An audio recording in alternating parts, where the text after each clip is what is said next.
Dear friends, I bid you welcome. I hope the night was not too short.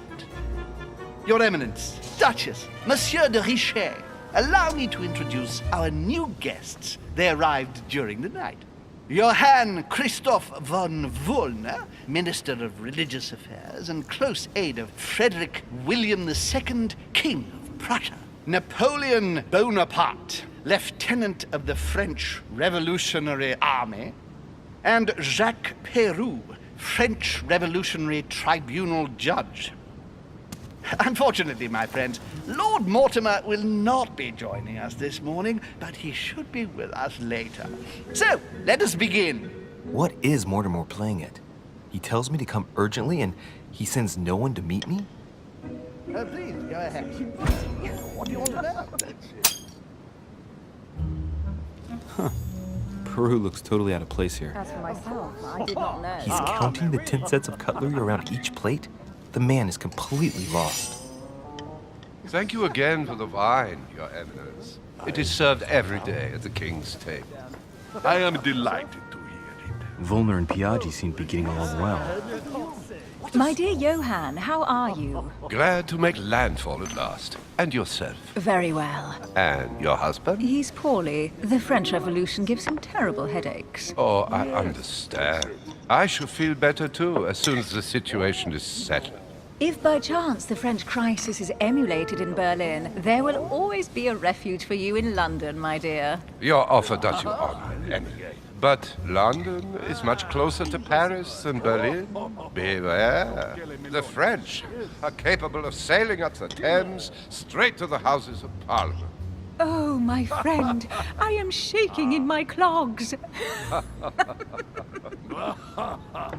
Show us your teeth. Very funny, sir. A Prussian-Britannic coalition is not good for France. The last time we fought against them, our empire went up in smoke. Is the wine to your liking?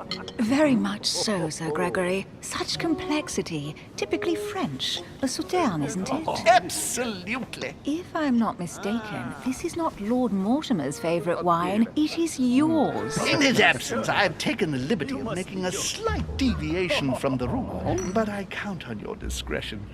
Don't worry, I appreciate the same grape varieties as you. I remember the last time we tasted that nectar here at this table. The finest minds of the century were present. And the last time we drank it, the orphanage in Bloomsbury was still in ruins. Would you repeat that? Oh, well, I put some small effort into the works. The orphanage reopened just before Christmas. The bedrooms, washrooms, and the classrooms had all been refurbished. I don't know what to say. You have given the girls a wonderful Christmas gift. Thank you. I made a promise. Now it is done.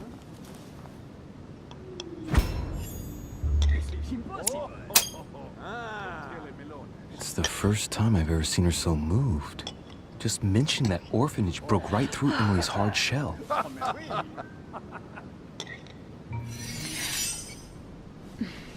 Is everything all right? Yes, thank you. I had a moment of absence, but here I am again.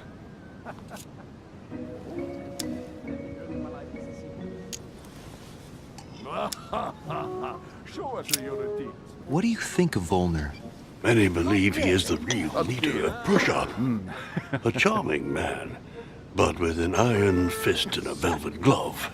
I also know he's famous for his love of the hunt, in all its forms. And right he was, too. Have you any information on this Napoleon?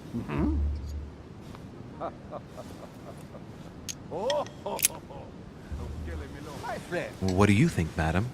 What is this Bonaparte doing here? The presence of a soldier is never a good sign. It can only mean there's going to be further war. To answer your question, I only know that his family were in favor of the revolution, and that it almost cost them their lives. Thank you, that's helpful.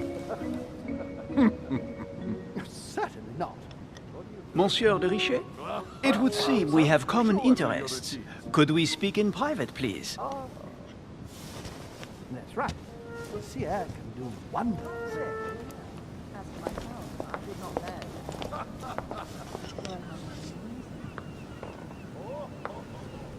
Lord Mortimer and the Golden Order, through your mother, have concluded a financial agreement. Stay composed, Louis. I'm listening. An agreement for cannons. Lord Mortimer assured me that you are to take over the project on behalf of your mother. You must know that I am deeply sorry about their disappearance, but I must validate the deal urgently if I want to be able to organize things properly. I haven't seen Lord Mortimer yet. I'm afraid I'll be unable to answer your questions. He assured me that you could replace your mother during her absence. I appreciate his confidence, but still, this is a bit hasty. But please continue. Of course, but I need to know if I can count you among my allies. Well, of course. And for that, I have a little question for you. The agreement stipulates an aid of 50,000 louis d'or for 200 cannon.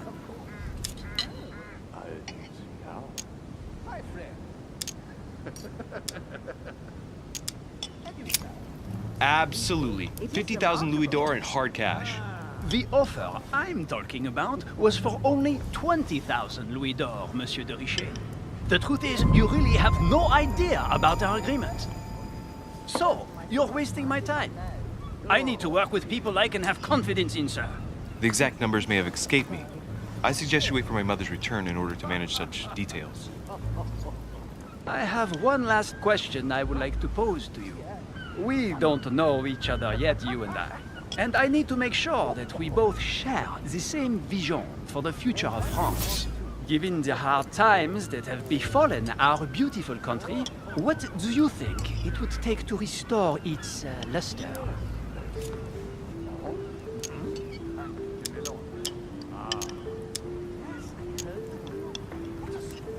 Let the people make their own choices. You are joking, I hope. The people are simply not capable of taking charge, don't you see? They are an uneducated mob who react on the spur of the moment, incapable of providing a coherent vision for the good of the country. I think there must be a misunderstanding. What do you mean? I cannot believe that Lord Mortimer advised me to speak to you. I must have misunderstood. Excuse me, please. Bravo, Louis. Total fiasco.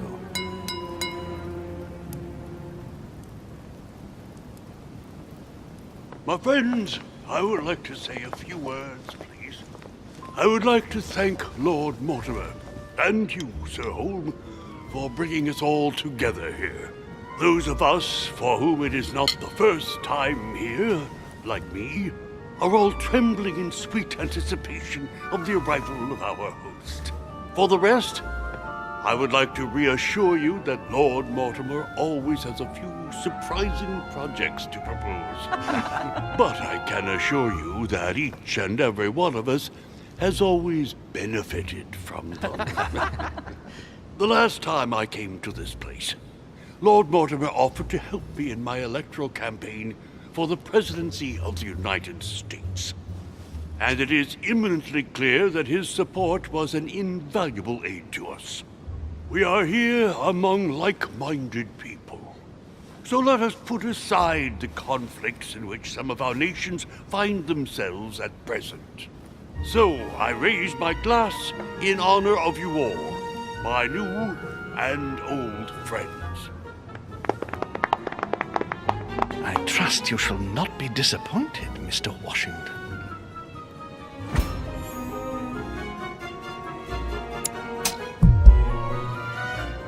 Right, we shall meet again tomorrow. All the guests will be present, as well as Lord Mortimer, I hope. Until then, I trust you will find plenty to keep you amused.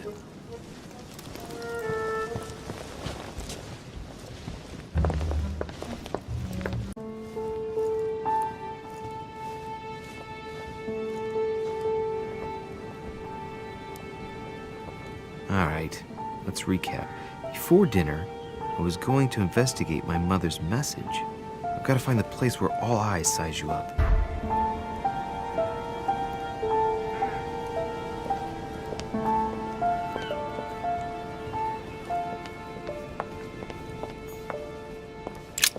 The lock is surrounded by a triple circle.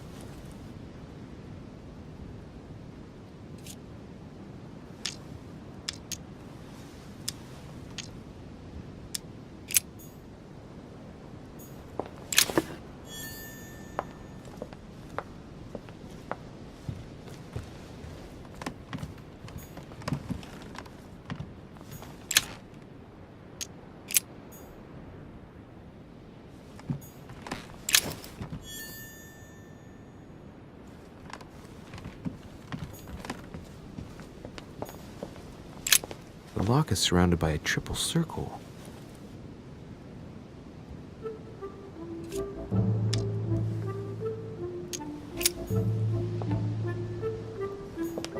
Circe.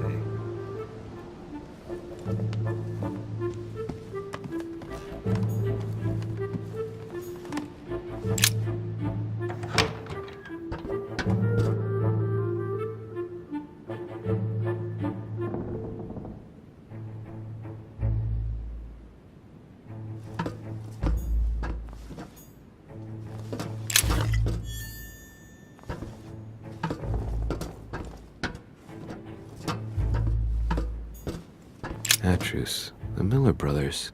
Mother expressly forbade me from reading it.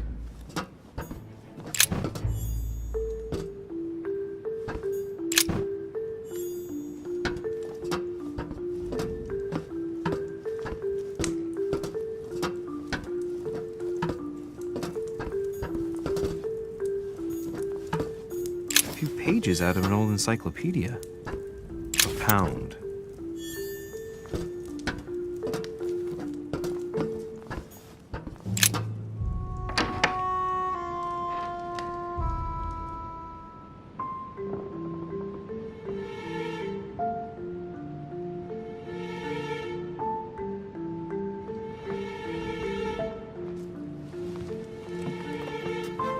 Where all eyes size you up. Chances are, that's the room my mother spoke of. And she also spoke of a Medusa. Should I go and try to find the creature now?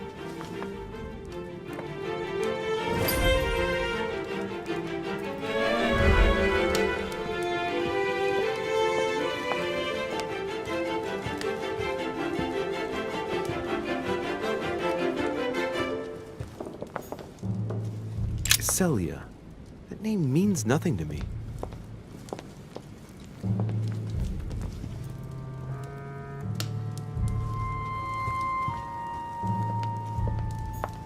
The Song of Roland. Roland feeleth his death is near, his brain is oozing by either ear. With his brain oozing, it's already remarkable that he can fragment of amber. Ah, François Ier, Receiving the Holy Family. A painting by Raphael. The Fall of Phaeton, another painting by Rubens. Poor Phaeton, struck by lightning by his father Apollo for borrowing his chariot and losing control of it. Moral, don't steal Dad's chariot.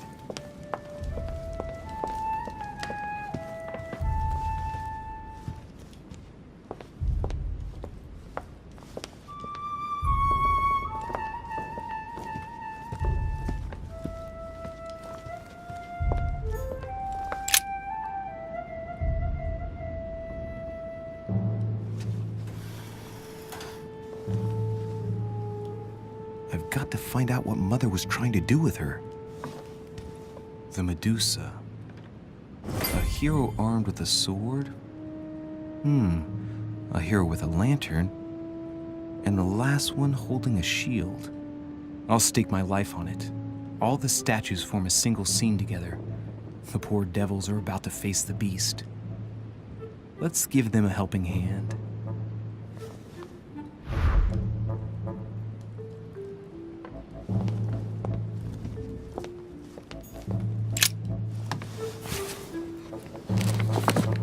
The Origin of Myths, a reinterpretation of legendary creatures. Just what I need. The text is in French on the left-hand page and in Latin on the right hand. Let's find the chapter on the Medusa.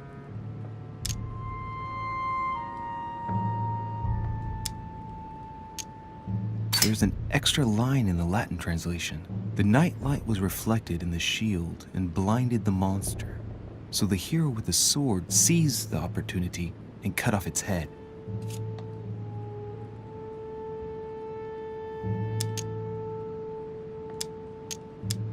Hang on. This version is significantly different from the regular one. It recounts how men have always belittled women in society. Harpies, mermaids, the chimera, the hydra, the gorgons. Ah, the section on the Medusa. While some of the heroes divert attention from the Gorgon, the hero with the sword brandishes his weapon at the Medusa.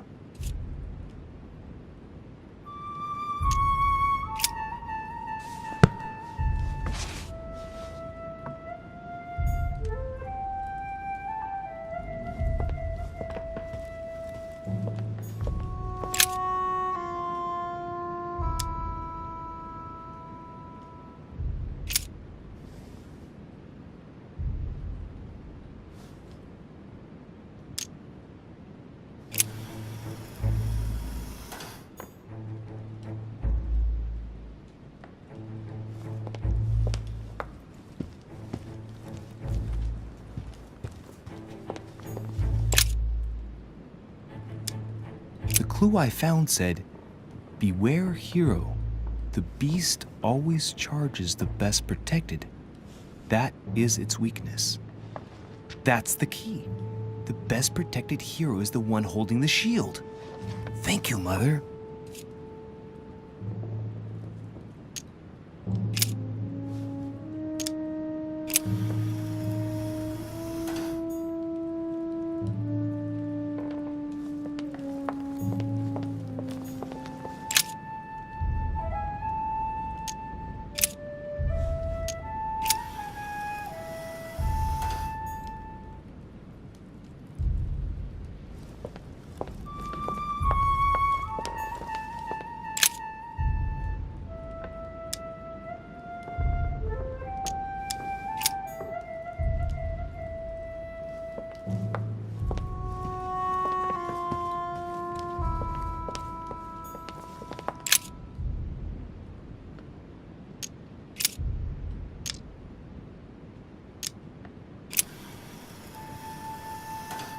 It looks right, but nothing's happening.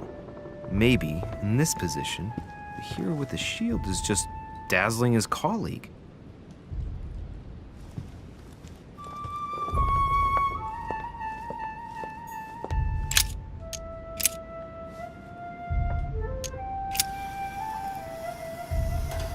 If I respect the legend, I have to place the hero holding the shield in front of the Medusa. Except for here, it doesn't work. There must be something else.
When I see the lantern and the shield, I can't help thinking back to my childhood.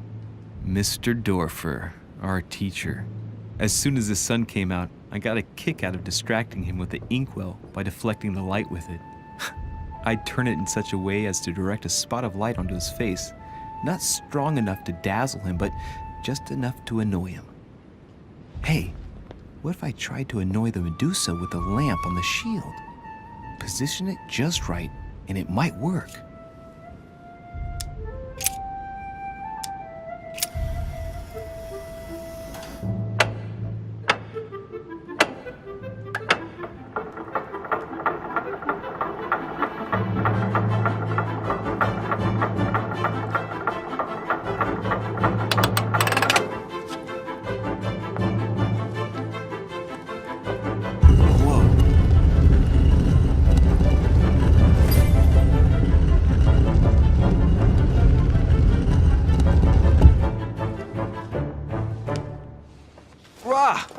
For Pete's sake, Emily!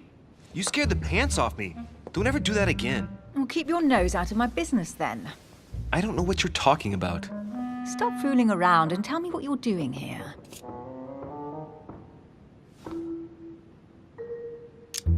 I was feeling a bit peckish. I went in search of the kitchen and I ended up here.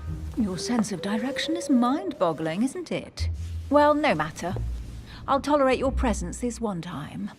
Now, since you're here, make yourself useful. Look around on your side. I'll do the same on mine. And if you find anything of interest, let me know. Oh, yeah. In your dreams. At your service, madam.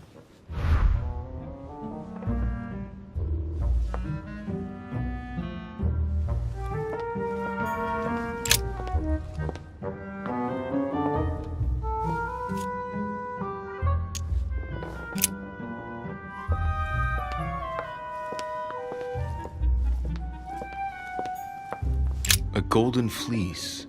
It's freezing. Hurry up.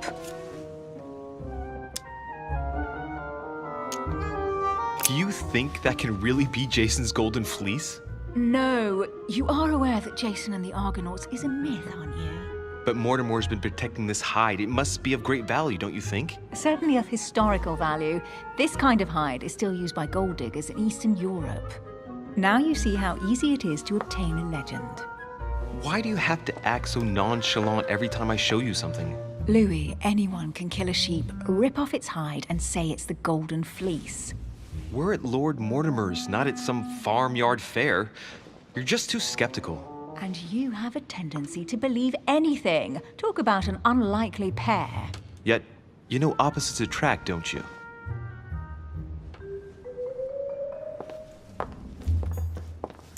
An unofficial gospel? You'd be more likely to find this kind of book at the Vatican.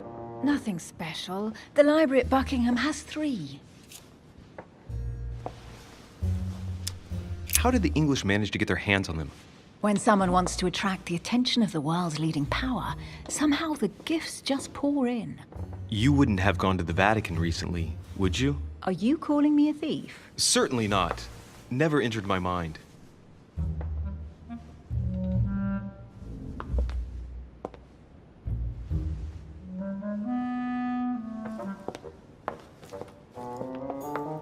Hey, Mortimer's the author of this work. It talks about his passion for art. A Bazant.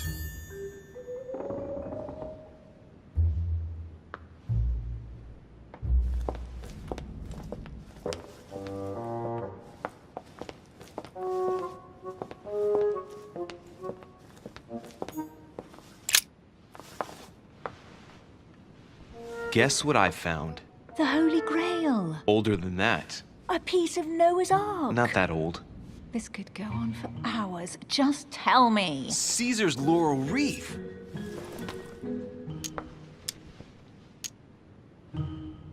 I can just see Mortimer dressed in a toga, wearing a laurel wreath, strutting around his manor all day long.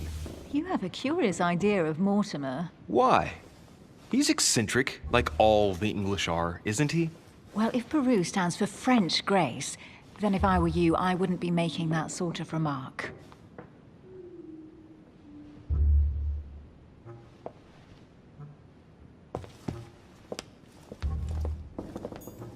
Well, looks like a pamphlet on different political regimes, written by Mortimer himself. You should see this sword, Emily. It's magnificent. I'm busy. Describe it to me.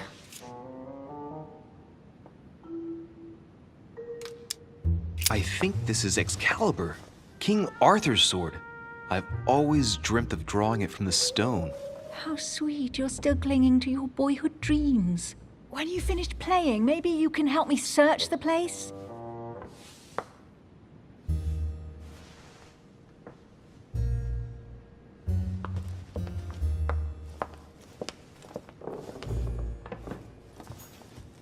Amber crystals. Here's something interesting. A manor in Maine, hundreds of acres of land in Catalonia, properties in Shanghai. Incredible. Some of these deeds are over 600 years old, and all signed by the hand of Mortimer. I wonder if that's what inspired my mother's attention. How come all these documents have Mortimer's signature on them? Do you think all these properties really belong to him?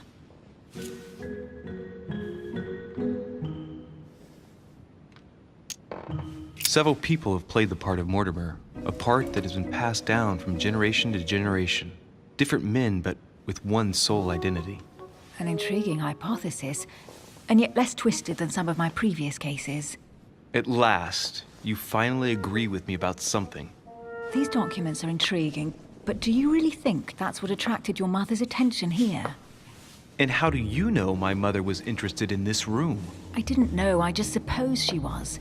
And you just confirmed it. So, do you think she found what she came for? I don't know. She was obsessed with Mortimer, and I must confess, these property deeds are troubling. If that's the case, why would she have left them? Once again, I don't know. We'll have to ask her when we find her. And what's your take?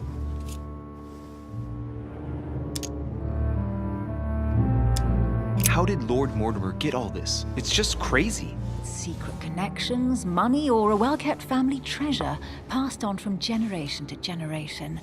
Who knows? That would mean some of Mortimer's ancestors lived before Jesus was born. I wonder why my mother didn't make it clear what she was interested in here. She didn't have time to write it down, or maybe she wasn't sure of what she was looking for. Or she wanted to protect her discoveries. It's disturbing. You'll just have to search the rest of the room. Maybe you'll find something.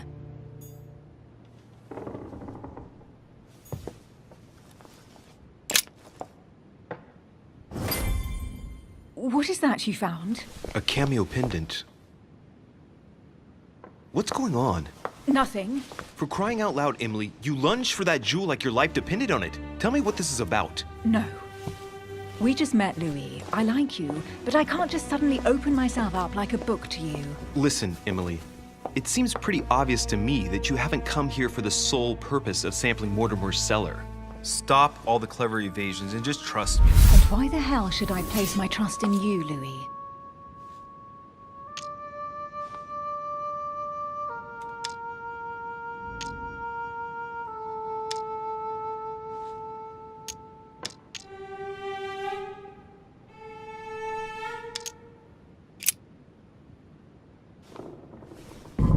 At least this way, things are clear. How do you expect me to open up to you at all if you can't even reassure me?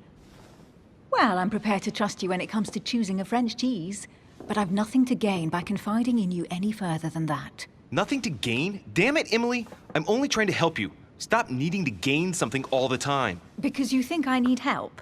Just like everyone. You have your strengths and your weaknesses. And there's no use pretending otherwise. Ha! And I bet you found out where I'm weak, haven't you?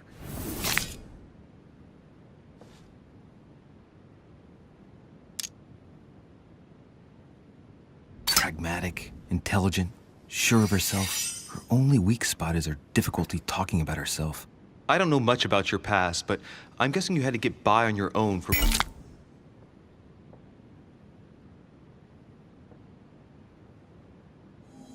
much of your life. It might have closed you off, and that can be a disadvantage. It might be time for you to open up and risk a little trust. Not every man you meet wants to hurt you. Yes, you may be right. I might have some weaknesses, but I don't need your help to overcome them. And I'm simply not contemplating collaborating with anyone at this time. Do you understand?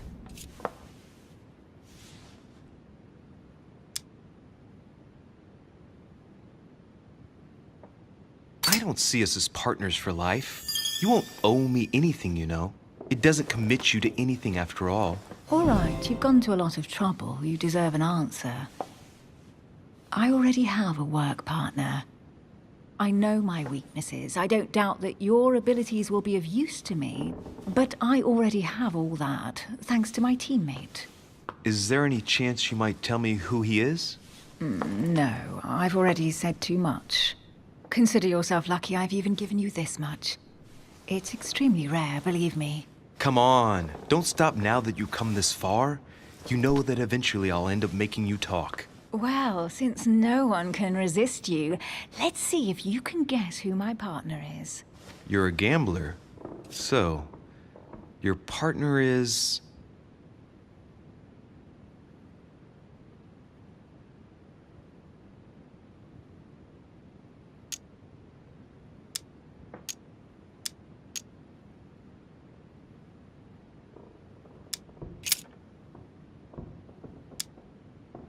It's as obvious as it is surprising. You're my mother's hard-hitting partner. Oh, God, do you really believe the nonsense that comes out of your mouth? Well, a second ago I did. A little.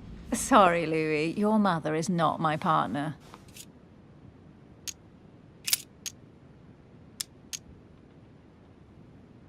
Chances are, you're working with a member of the Order. The only members of the Order other than ourselves are your mother and Mr. Washington. The former has sadly gone missing. As for the latter, I knew nothing of his arrival. Incidentally, you must have noticed how inefficiently our Order communicates internationally.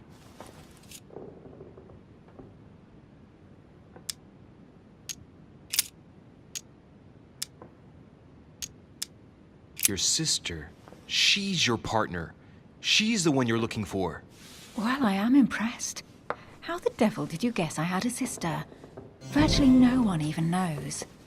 When it comes to getting results, you are very good, I grant you that. You deserve to know why the sight of the cameo pendant affected me so strongly. I thought it belonged to Emma, my twin sister. Oh. Now I get why you said you had a memory for two. Yes, you can't imagine to what extent, though. As children, everyone got us mixed up. So one day we decided to play along. Since then, we have become one and the same. We have officially erased the identity of my sister Emma. Emily Hillsborough. The woman with two faces. Clever. But isn't it complicated? How do you make it work? One of us has no existence in the outside world. We share everything. First for one, then for the other. We dress the same, wear the same makeup, we speak the same. We've learned to act as one. When we accept a mission, we both turn up. This time, though, she went ahead, and I was meant to wait for her on the mainland. She was meant to meet Sir Home and bring back the details, so we could work out who would follow up. And there was a problem? She was supposed to return from Mortimer's 1 week ago. The boat turned up at Plymouth, but alas, no trace of my sister. Instead, a sailor passed me a message from home, notifying me of her sudden disappearance. So, my mother and your sister go missing just a few days apart. That's strange. Maybe their disappearances are linked. It's clearly a possibility, but up to now I haven't found a trace of either of them. None of this is very reassuring. By the way, Louis, now that you are in on the secret, you are obliged to keep it to yourself, or you will pay very dearly. Don't worry. Your secret is safe with me. It's time to leave.